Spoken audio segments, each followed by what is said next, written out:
Tirangane kupona, tirangane kupona, tirangane kupona kwayo nyika.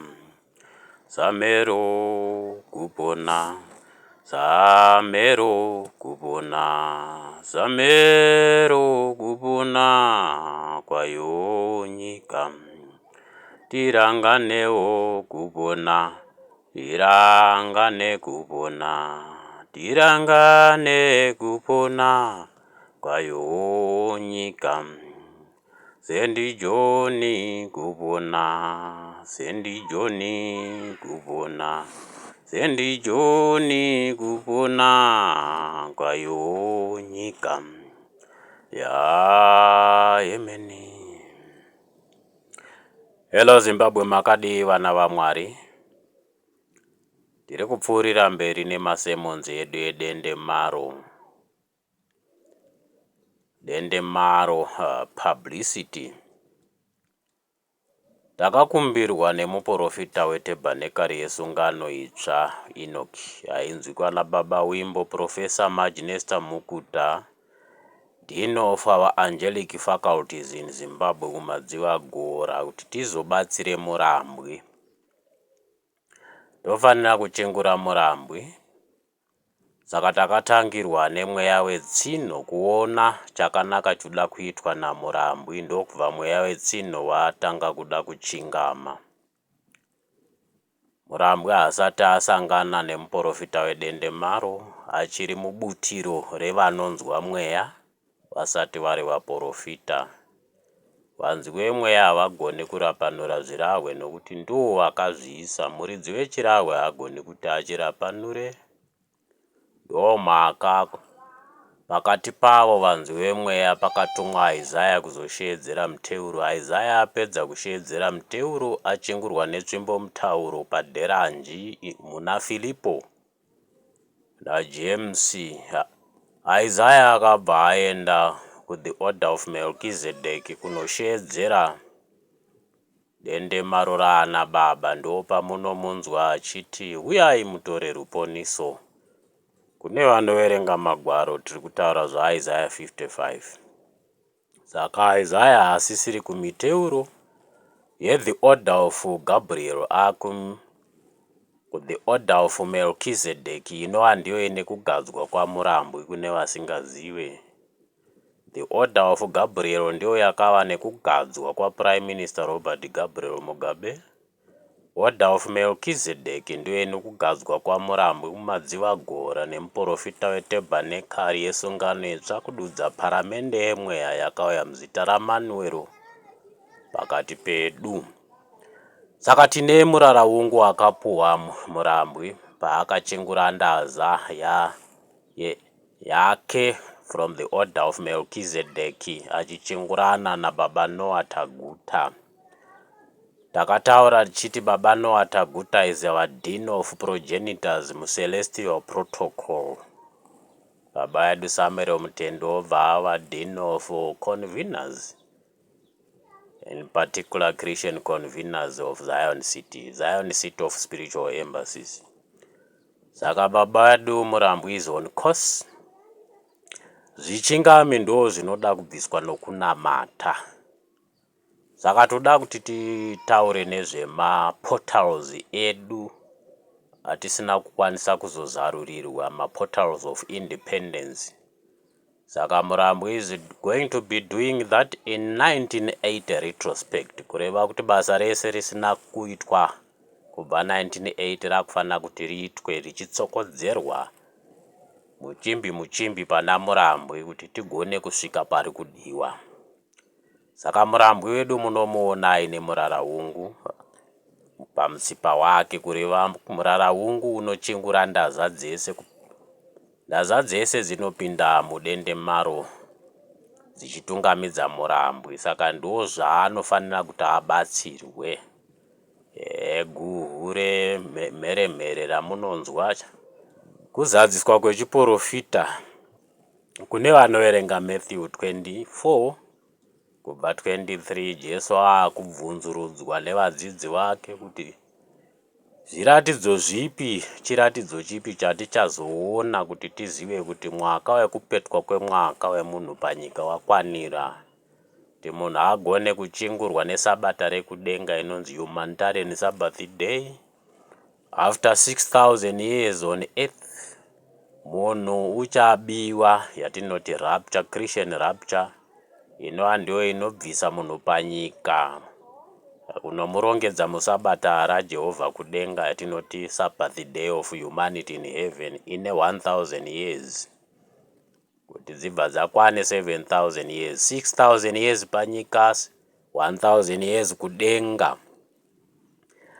Tiri kudenga ikoko panyika pano Jesu unouya ega painonzi parousia ya second coming after rapture, kureva kuti anenge akuuya kuzodzikinura ngoni dzaIsraeri yatinoti redeeming mental faculty of Shemitic Asia by ending the purging of mental faculty by this physical faculty of Europe, condemning Europe to vanity.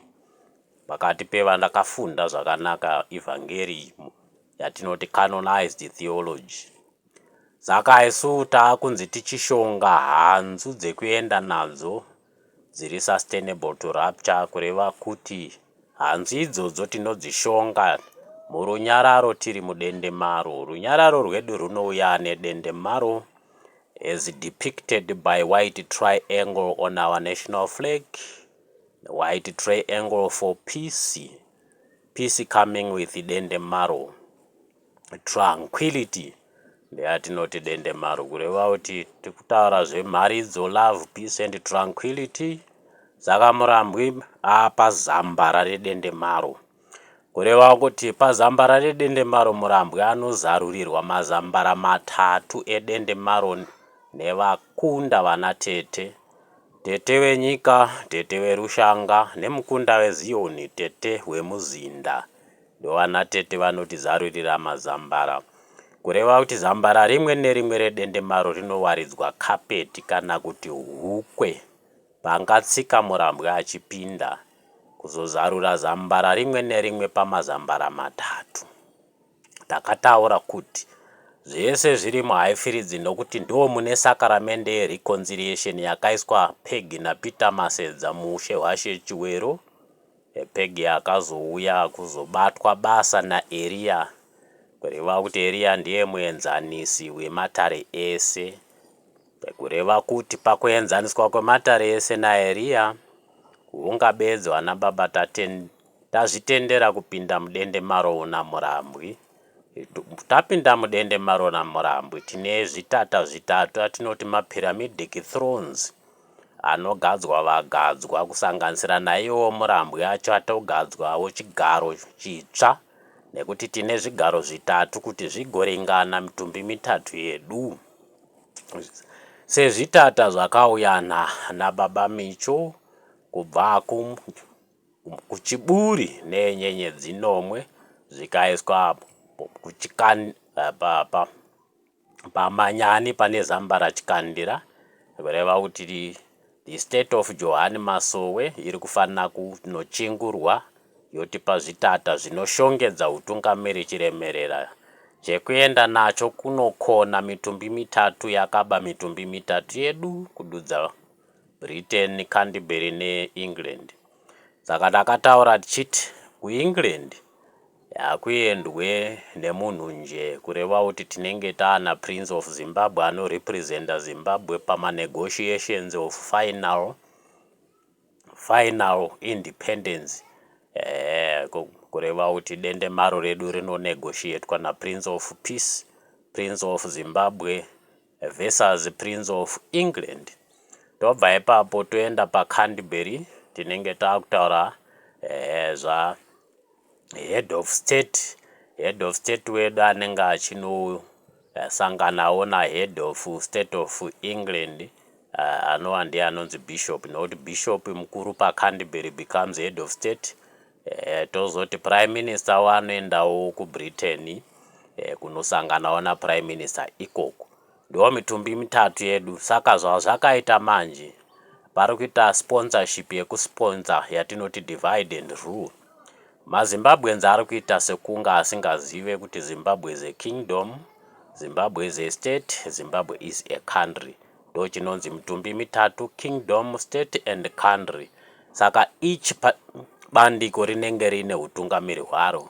Our kingdom ndio inenge ina Prince of Zimbabwe achigadzwa neNdazaya yadziva guru, mupirisita mukuru weZimbabwe, mupirisita anobva kuvaTavara, kureva kuti takataura nezvedendemaro revaTavara kuchagadzwa murambwi. Takaritaura boka auction floor, tikataura dendemaro reSenate and Presidium kushiri yedenga kuchagadzwa mukwati wanhasi Dr. Constantino Govechi Chiwenga head of state. Tozotaura zvedendemaro reParliament and Cabinet pakuda kwashe panogadzwa tumba revanhasi Prime Minister. Saka kune vasingazive ndaza dzakachingurwa naMurambwi, tine ndaza ine muprofita. Pandaza imwe neimwe pane muprofita. Tine ndaza ine ruvara rwegreen zaishi, tozoita ndaza ine ruvara rwenhundurwa yellow, tozoita ndaza ine ruvara rwered, tobva ipapo toita ndaza ine ruvara rweblack. Saka ndaza imwe neimwe inenge iri ine color. Pamakala codes here they depict a portal. Each portal ine muprofita. Saka tine vaprofita vashanu vane kutaura kusanganisira muprofita anenge ari mudendemaro ratinoti white triangle for peace. Kureva kuti muprofita wedu wekutanga anenge ari mudendemaro yatinoti white triangle pa cardinal flag yedu. Tozoti tobva tati our patriarch wedu color code black aina muprofita ina patriarch. Tobva tati muprofita pandaza yevafiri red, muprofita pandaza yevaropafadzi yellow, nemuprofita pandaza yemaguta, kureva kuti ndaza yemuprofita inotipa upenyu, ndaza yemaguta. Saka ndaza dzese idzi dziri muHighfields, kureva kuti chekutanga tanga kuchinja public mindset, nekuti kufunga kwevanhu ndo kwakakosha, murangariro wevanhu ndo wakakosha pamatare. Saka chekutanga tinoenda pamaZimbabwe grounds tozarura zambara revanhu mbombera, ndo patinotangira, ndo pane pachakomishinwa publicity bureau yeHighfields nababa wedu Murambwe.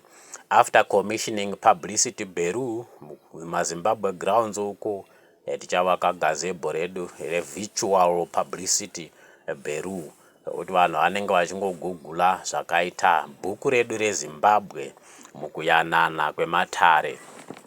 Tabva apa pamaZimbabwe grounds tinoenda kuvaremba. Kuvaremba ndo kwatinowana our patriarch pawaterfalls. Tobva pawaterfalls toenda pa dendemaro reParliament neCabinet pakuda kwashe muGlenora, ndio portal ya Prime Minister. Tobva paportal ya Prime Minister toenda paportal ya President, kumushiri yedenga kune dendemaro rePresidium neSenate. Tabva paportal ya President kushiri yedenga toenda paportal ya Prince of Zimbabwe munhu mutapa, ndo kuboka auction floor dendemaro ramwene mutapa kana kuti munhu mutapa. Takataura chiti this is necessary so that patino engage Europe engage tiri pamutumbi mitatu. Our Prince of Peace Murambwi, Prince of Zimbabwe engage His Majesty paBuckingham Palace, aine izwi mdzimu nera rinenge richinoperetera zvikumbiro zvedu nenhuna kuBuckingham Palace. Tichibva ipapo toenda kuBritain na Prime Minister. Tobva Britain na Prime Minister toenda Canterbury na Head of State. Ndiyo mitumbi mitatu inodzikinura mitumbi mitatu yedu yakabiwa nekupambwa Britannia, England neCanterbury. tichibva paportal yamunhu mutapa paboka auction floor tinoenda paportal yemaguta, zambara remaguta muKentire Estates rinonokomishinwa zvakare naMurambwe. Tabva pazambara remaguta muKentire Estates tinoenda paportal of economy, zambara rendarama Epsom Mine kunonokomishinwa zvakare naMurambwe. Tabva ipapo tozoenda kunoita reopen zambara reNgirandi portal yaQueen Elizabeth muDonington Farm.